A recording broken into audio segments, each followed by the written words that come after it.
अरे रावणाची सोन्याची लंका होती बाबा, तू या दोन अंगठ्या कुठं काय चालणार आहे तिथं?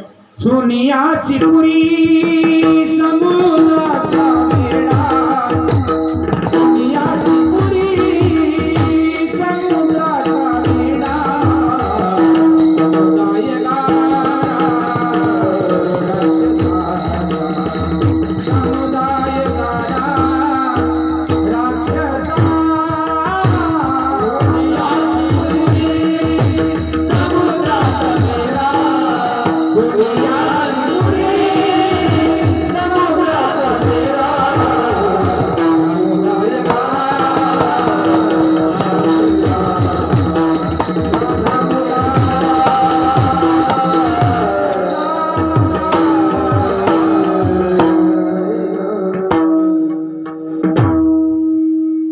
दोन अंगठ्या घालतो आणि चला.